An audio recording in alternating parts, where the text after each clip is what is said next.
Hello, my name is Ian. I'm the Director of Emergency Disaster Services for the Salvation Army's Intermountain Division. I just wanted to thank you for clicking on this video. This video is part of our webinar series that we're doing this year in 2024, just covering all sorts of unique topics related to our emergency disaster services. Please enjoy this video and reach out to our department if you have any questions when you're done. Thank you very much. Appreciate you. Have a good day. All right. Well, I appreciate you guys kind of giving up your lunch hour. I appreciate seeing folk from outside of our division here today, people from very different kind of walks within the Salvation Army. So I really appreciate you guys. All right. So let's get going through this. You guys that have called in before, we generally start each workshop with just kind of a really quick high level, just 101 on our department and some of the things that we are known for. So this is our team. There's myself in the middle there. And then that's our team who are located throughout our division, who help train and do emergency disaster services, actual response work across our division and territory.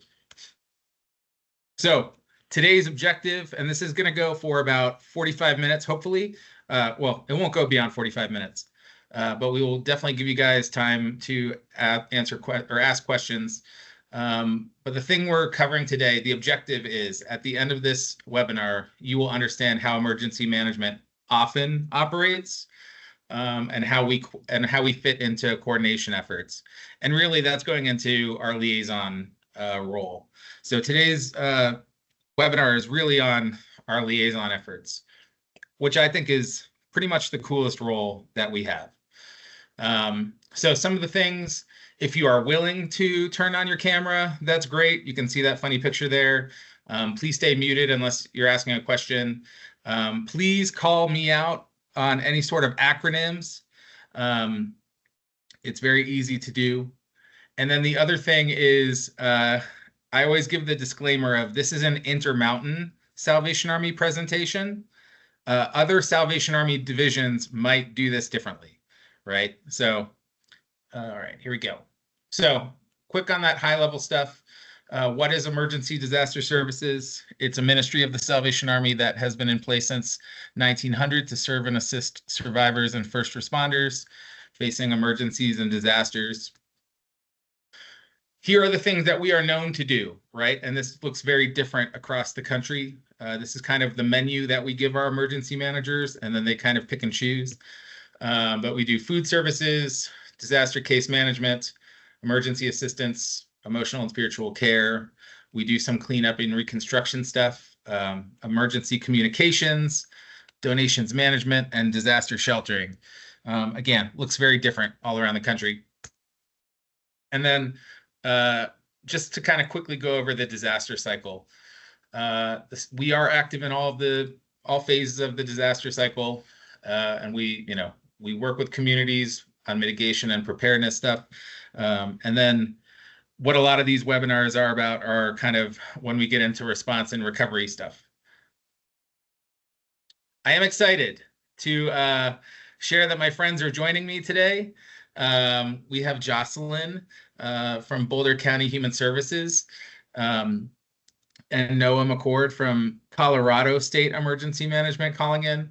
I picked these pictures because this is them in action. Pictures that I took of them in the field helping out. And these are some of our most key partners that the Salvation Army has in our division.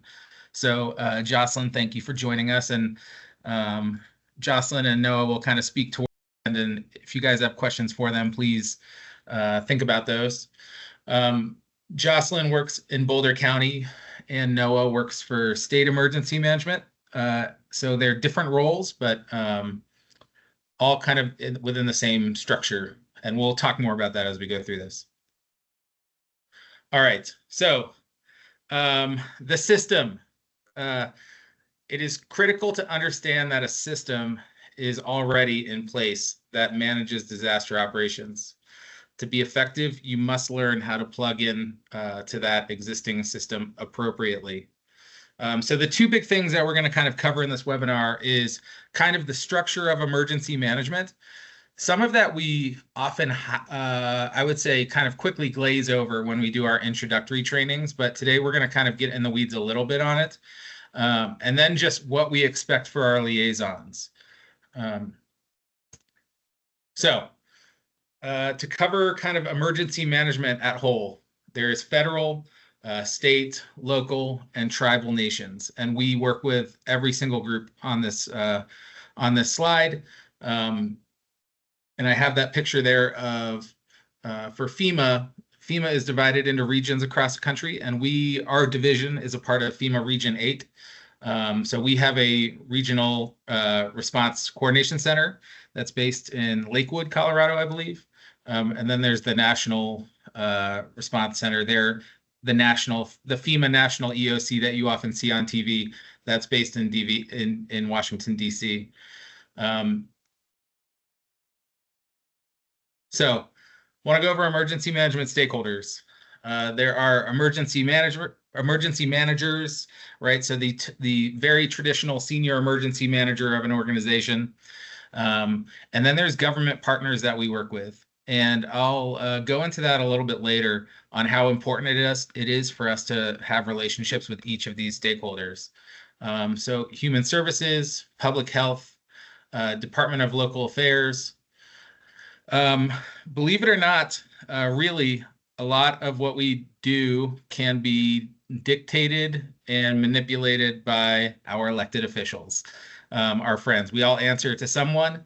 And so it is vital that we kind of understand who they are, what they're asking of their emergency managers, and that we are doing our best job to, while we want to meet our own mission, try to help our elected officials as much as possible.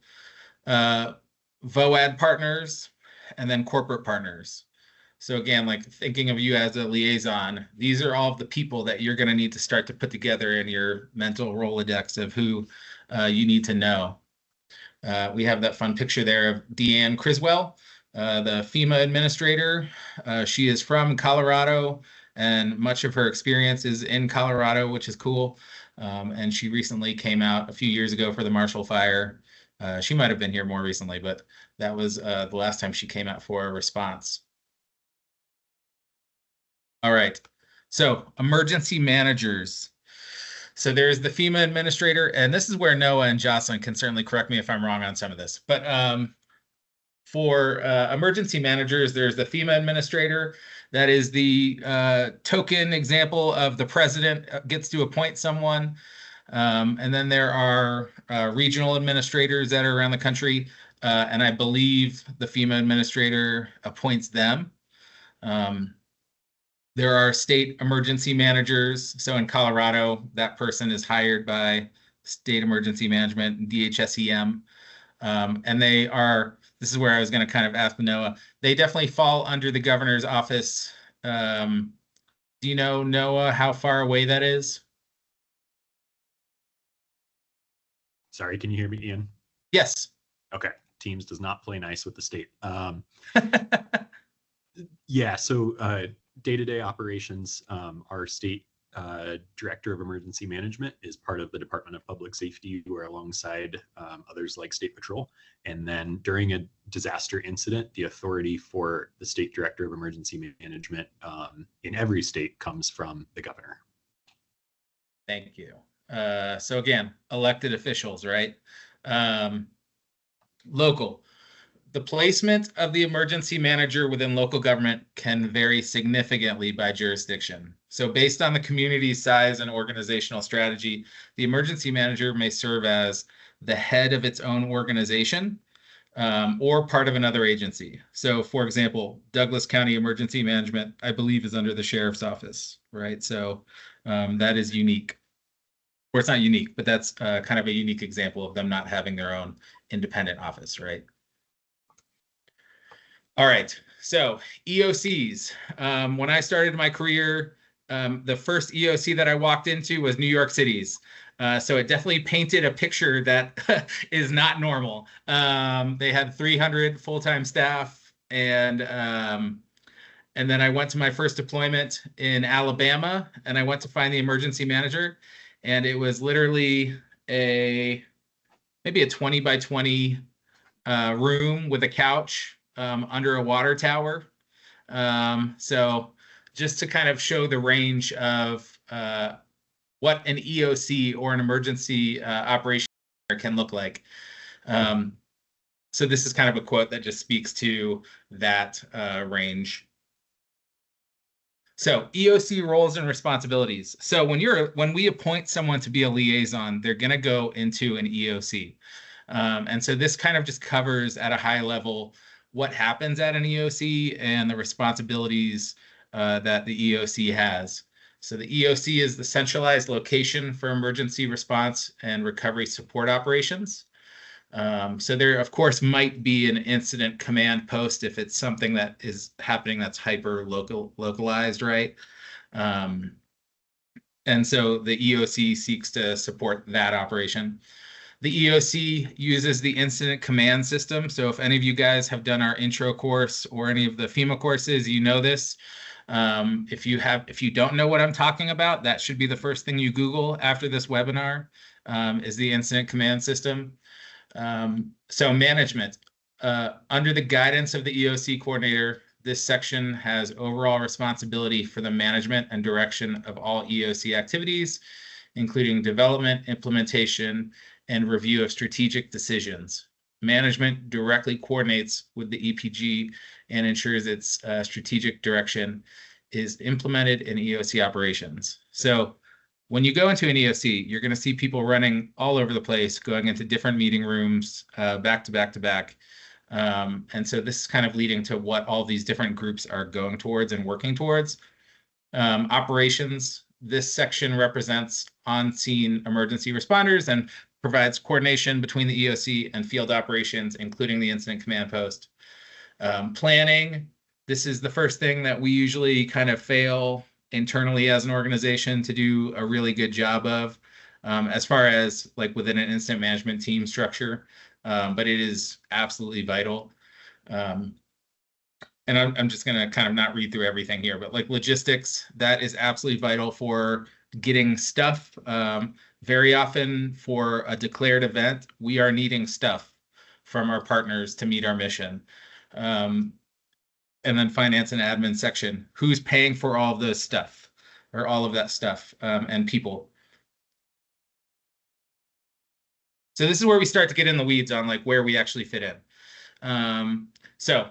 Federal emergency support functions, ESFs. So if you go into nearly any emergency operations center, you're going to see the room divided and organized into these ESFs.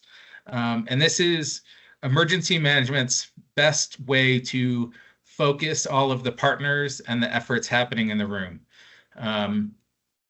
So there's transportation, communications, public works and engineering, firefighting, information and planning, mass care, emergency assistance, temporary housing and human assistance, logistics, public health and medical services, search and rescue, oil and hazardous materials response. You can see some of these have very little to do with the Salvation Army. Agriculture and natural resources, energy, public safety and security, cross-sector business and infrastructure, and internal affairs. So I put on there federal ESFs, right? Because this is a federal thing. And traditionally, states follow the exact same list, and most counties do. But of course, our friend from Boulder is like to go Boulder. We call it the People's Republic of Boulder. Jocelyn, can you speak at all about kind of some of the unique ESFs that you guys have in Boulder County? And yeah. Yeah, we have 30 ESFs, so we have twice as many. And we break them out into more specific, like public works, GIS, creating maps. We split out fire and PD, like roads and bridges. Sure. Definitely have external communication, but we've added very specific ESFs to make 30. Cool. Yeah, thank you. I love that. And honestly, Jocelyn might speak more later about it, but Boulder has been the most progressive probably as far as just doing a good job of reorienting what emergency management can look like. And so they've got lots of progressive stuff, such as they don't call themselves the Office of Emergency Management. They're the Office of Disaster Management, which is awesome because they really want local first responder groups to handle the local emergencies. And really they come into play when it's a big disaster, right? So pretty cool concept there. All right. So I stole this from Denver's mass care plan. And basically this, again, if you're going to be a liaison for the Salvation Army, I certainly don't expect you to read all of this. However, this is literally all of the plans that that Denver mass care emergency management folk are considering as they put together their whole infrastructure of how they're going to respond to something in Denver. So it's a lot more than just, hey, I'm going to call my friends at the Salvation Army and see if they can do it, right? There's a lot more planning and coordination that goes into all of these things. Thankfully, this webinar is recorded. So if you want to come back and look at all these things, you certainly can. And if you reach out to us, we can happily send you a lot of these documents. And at the end, if you have any questions on these things, you can certainly let us know. So when I was talking earlier about like human services and DOLA and public health, this is kind of where it was leading to. So even within Denver's mass care plan, you can see that individual organizations or individual departments have actual responsibility for the thing. So for mass care coordination, it is their human services department, right? And that is generally, at least in Colorado, and I believe mostly around the country, human services leads mass care efforts. But you can see that we need to maintain relationships with all of these different groups if we are going to be supporting an event in Denver, for example. And spoiler alert, as we'll get into later when we talk about liaisons, we traditionally fall into the mass care section. Although while I can make arguments for days that we could help in other ESFs, generally when we walk into the room, this is the room that they're gonna, this is the section that they're gonna direct us to. Not to overly confuse everything, this is kind of the last thing on the system, but when events are incredibly complex and things are falling apart everywhere, FEMA has institutionalized these lifelines. And so basically, as you get higher and higher and higher, and decision makers are trying to make really difficult decisions with very little information because they don't have the time to read and process everything that's happening everywhere around a disaster site. We've started to use these lifelines as just basic indicators on what things are operating and or failing. So traditionally, mass care, we would fall under the food, water, and shelter, right? But again, if energy and power and fuel is red, that means our canteens and all of us are going to struggle to get fuel to go out and respond to the thing, right? So all of these are symbiotic with each other. All right, cool. So moving along. Now we're just literally going to talk about what we look for in a Salvation Army liaison. Again, I believe this is the best role it's fun. You're in the EOC with all of our friends, and you're getting to see gaps, solve problems. You get to say yes on behalf of the Salvation Army. That feels good.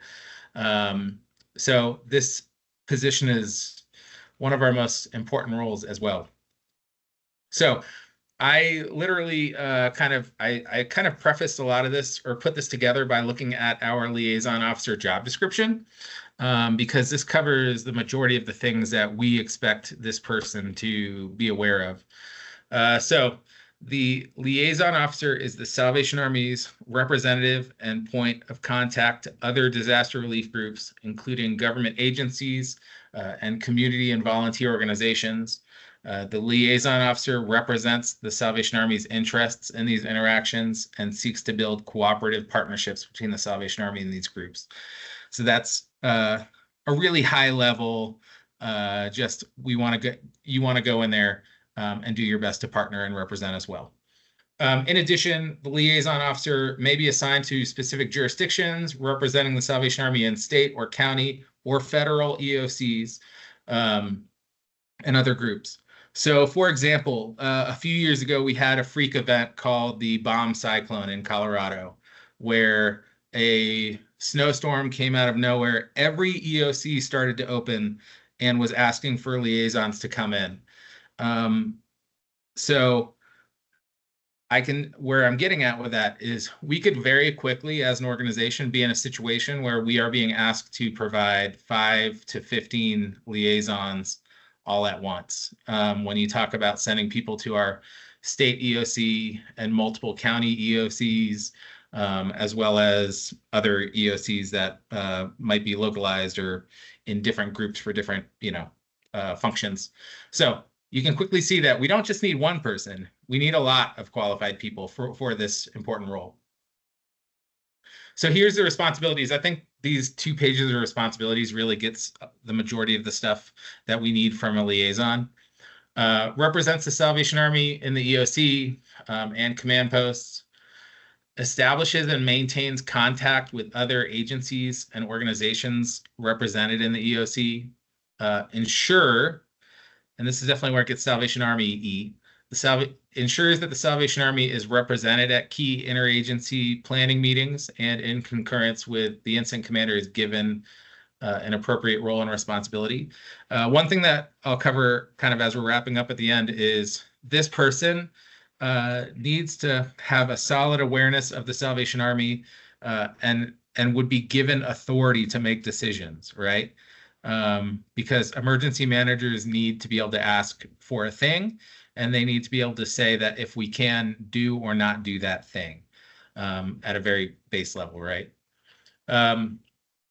Establishes and maintains contacts with government agencies and volunteer organizations, initiates and maintains contact with the FEMA VAL, American Red Cross liaison, and any other counterparts represented in the EOC.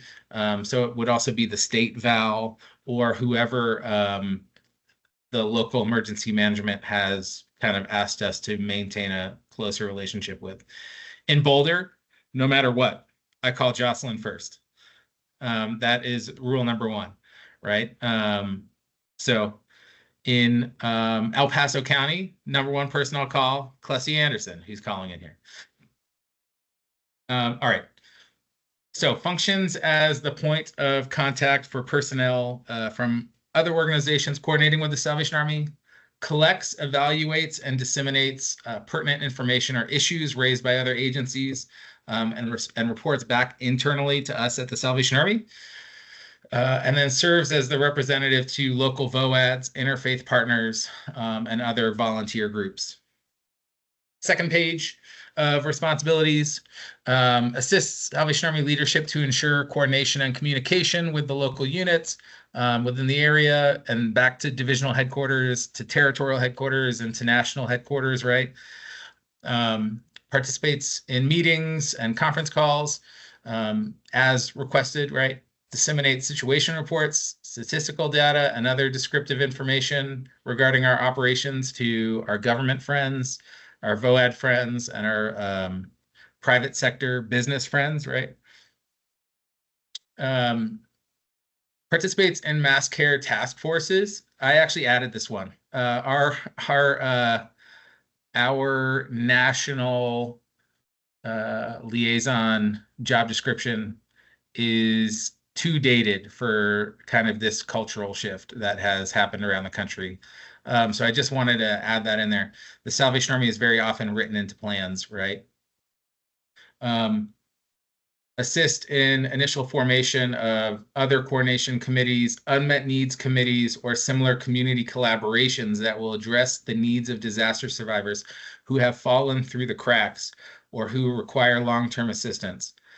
So we also need a person as our liaison who understands recovery, right? And is going to be the voice in the room for survivors and people who might not have a voice in that big shiny room with a lot of ties and people dressed up.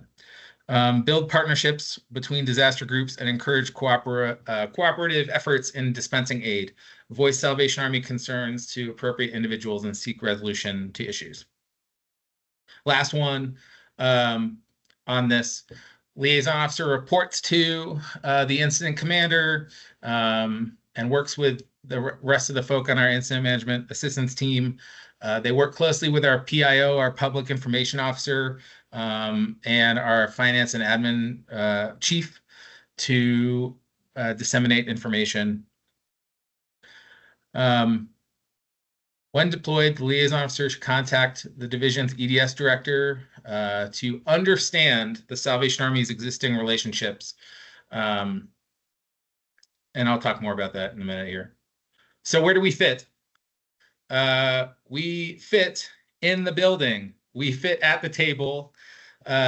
We should be in the EOC. And this is something where I'm kind of preaching right now to our government partners who are even on this call. Let us in the building. We can't assume or rely on the American Red Cross or VOAD leadership to represent us or to be able to speak on our behalf, right? For the most part, we trust them. They might know a lot of the stuff that we do, but they can't answer for us, right? So I am always advocating that we are allowed in the room. We often are placed with the ESF 6 group. You can see that picture right there is of kind of the ESF 6 group for a exercise that happened with Colorado State Emergency Management. In Denver, they actually want us to go to a mass care dock, a department operations center, which is a separate location that is offsite, not in the EOC. And I will tell you, I'm not a fan of that because I fear losing collaboration on other things that aren't mass care related. We recently heard an after action related to some of I believe it was the migrant stuff in Denver. And there were things that we could have done, but because we weren't in the room and we weren't asked, we couldn't say yes. And then again, we could go to all those. So I put that fun GIF of you're going to need walking shoes because I do not want a liaison sitting at the desk and not talking to other people in the room. You need to not be sitting at that desk. So I'll kind of talk about that in a minute. All right. So here are some fun pictures from Hurricane Sandy. And this is when our team was there for a lot of the things. And the Salvation Army, every role that we got in Hurricane Sandy in New York City was a gap in the city's planning efforts. And by us being in the room and making sure we were in the meetings, we were able to hear those gaps and say yes to those gaps. There's that picture of everybody running around. It is absolutely that hectic. There's the picture of us in the Situation Room kind of explaining to them how they should do the points of distribution. We worked with the GIS team that Jocelyn mentioned a few minutes ago about who put maps together on mapping out food deserts across the city so we could start to map out where we were going to prioritize feeding assistance. And then that picture there on the bottom left is of us kind of coordinating all of the feeding offers that were coming into the city and coordinating other groups that were wanting to provide stuff. if you're not at the table, you're a part of the meal. And one of our guys is sitting at that table, but you can see these rooms are tight and hard to get into, but we need to continue to wiggle our way into these rooms. So that way we are represented and we have opportunities to be a part of the response. So Salvation Army awareness. This is kind of, this is not in any of the training, but this is kind of what I wanted to throw in here. Our liaison officers must be aware of our own capacity, right? They have to know what our Salvation Army readiness is. Our go-to headache with this is every time there's an event that happens around Christmas time, of course, we know a lot of our personnel are doing Christmas assistance or doing the bell ringing. Where our assets are, where are our Salvation Army canteens? They need to know the plans and the procedures for our states and our areas. We have different plans in El Paso County than we do in other parts of our division. We have different plans in other counties that are different from other parts of our division. So they need to actually know those plans. They need to know our non-EDS related government relationships, right, and partnerships, because we don't want to look bad, and we also want to use those relationships when we need them. They need to have an awareness of who our personnel are, and then also our corporate partnerships. And there you can see there, without having that awareness, you're not going to be able to speak for our organization in the room. You're not going to be able to know what we need or what we can do. So this is definitely something that we would provide to a liaison. So I have this funny picture of my grandma there. Captain Ruth Fleming, remember who you are and what you represent. And I have that picture of brushing the teeth because you're going to be in a room with people for a month. You're going to be close to people. So we need people to represent this organization well when they're out there. And then I think this is the last one. Everybody has a plan until they get punched in the face. And that's by Mike Tyson, right? President Eisenhower said, plans are worthless, but planning is everything. So relationships are everything in this space. And Jocelyn could definitely speak to that. There are times when faith-based organizations aren't necessarily trusted, or we as an organization mess up ourselves, but we maintain those kind of transparent relationships with our partners and friends. So that way we know we can kind of get through all of those situations. This is a token list of additional training that is out there. Some of it is FEMA related. Some of it is internal Salvation Army training. But again, like after this webinar, if any of you guys who are Salvation Army and are interested in learning more about this stuff, just reach out to our department and we will start to kind of like line you up with all of this, not all of this training, but start to make sure you're equipped for the role, right? All right, so we have 5 to 10 minutes left. We never have enough time. Again, like I always say, thank you for everybody's time at lunch, especially. But I wanted to give Jocelyn and Noah an opportunity to kind of share best practices from their perspective, kind of on what they expect a liaison to do and not do. And then if they have any fun, good, bad, and ugly stories that they're willing to share, I'd love to hear them. So I don't know if you guys want to arm wrestle on who wants to go first. Noah. I'll let I'll let Jocelyn go first. Who wants to throw in there?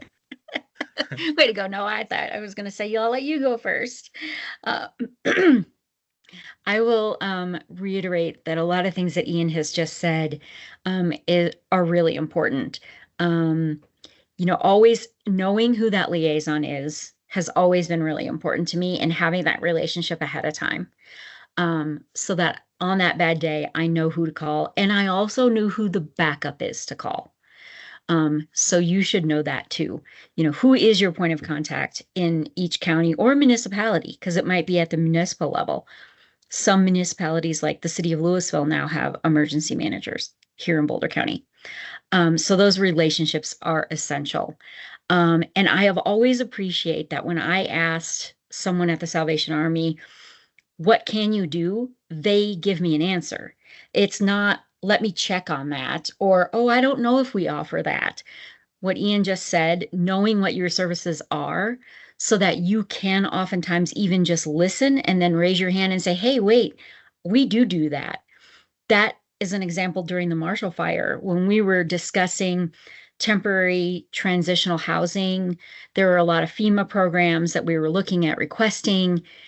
Some of them needed to plug in, and we needed to know who could do this, that FEMA could look at that for contracting. And I didn't know that the Salvation Army did some of those things because they didn't traditionally do it in our area, but they do it. And that was really, really helpful for me to have a person, being Ian, who can jump in, answer those questions, and jump in when I don't know the answer. So those relationships are essential. And those relationships transfer as well to other places. I EMAC'd up to Alaska, so did Noah McCord. And my relationships that I had built here in Colorado transferred right up to Alaska. So when I got there and said, who is the lead for the Salvation Army, went and talked to that person became trusted because of that relationship here. And we were able to get a lot of work done there for that reason. That's awesome. And the bad and the ugly, Oh, yeah, I haven't had any bad experiences with the Salvation Army. I haven't. 100%. Cool. I can't say that I have, because it's always been a conversation. And one thing that Ian has taught me is that have the hard conversation before you have to have the really hard conversation. And that has been a model for me. And because of that, I think that it has kept all of us out of any trouble with the Salvation Army. I think that those conversations have always been a two-way street, which makes it very productive in getting the work done. Awesome. I do I will often go to Jocelyn and our friends, and I will just say, hey, if our food is terrible, please tell me immediately, so that way we can address it. We do not want to provide mediocre food, nor do we want to find out months down the road that happened and we didn't talk about it, and then decisions were made without us knowing that they didn't want to work with us again, or I try to be as brutally transparent as possible. Noah, do you have any fun stuff to add? Well, I am a government apologist when it comes to working with nonprofit and voluntary agencies. So I will just say, everybody in the disaster space says, disasters start and end local. And it's true. What they don't say is that time in the middle is really, really unfortunate. The higher levels of government that you get, where you have state and then federal, it's not that there's bad people.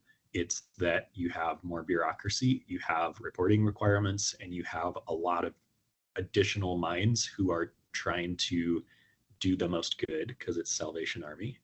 But they have different ways of doing it. So when you end up in that middle space, things can get a little bit more complicated. And that's for a liaison from the Salvation Army, from any nonprofit voluntary organization.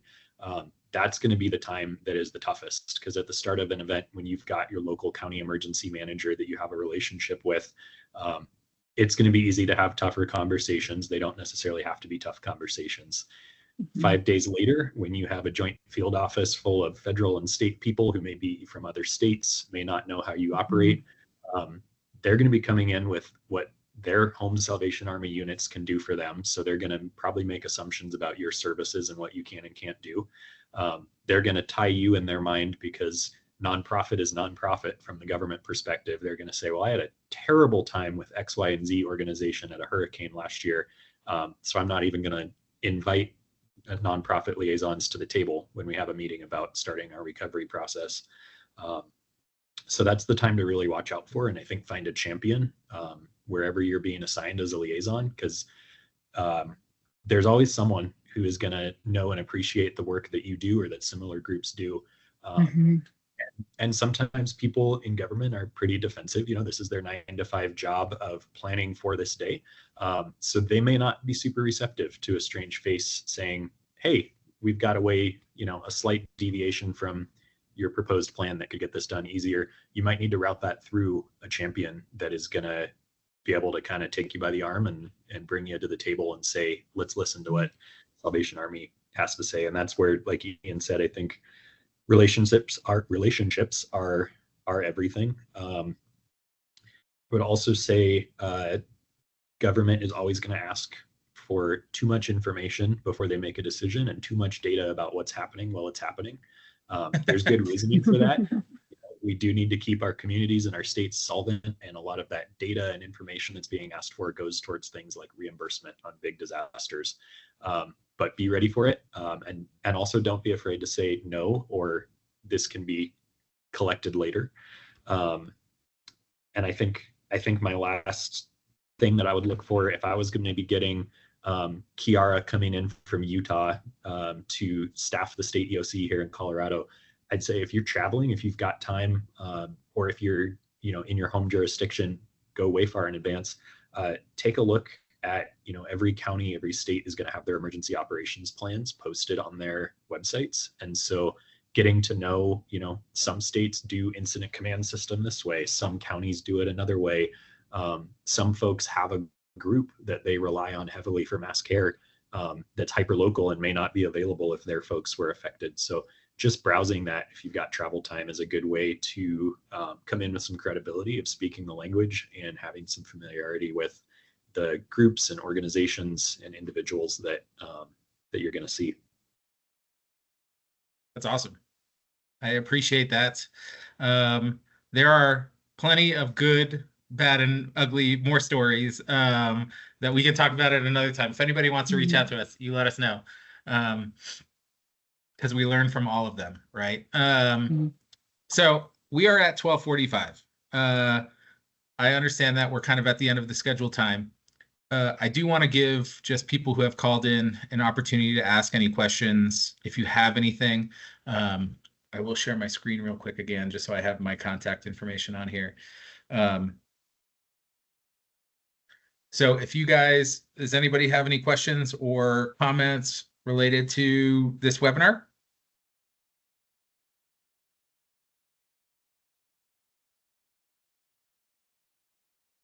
Do that thing where we give the awkward silence.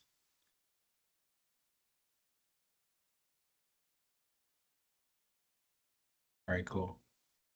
All right, well, thank you guys very much. Thank you to all of you for calling in. Thank you to Noah and Jocelyn for your time today. It's valuable. We will be sharing this on our YouTube channel. And hilariously, we've actually had a few people watch it and come back and ask questions. And I think it's great. So Jocelyn shared her information there in the chat. Thank you guys very much. And we look forward to our webinar next month.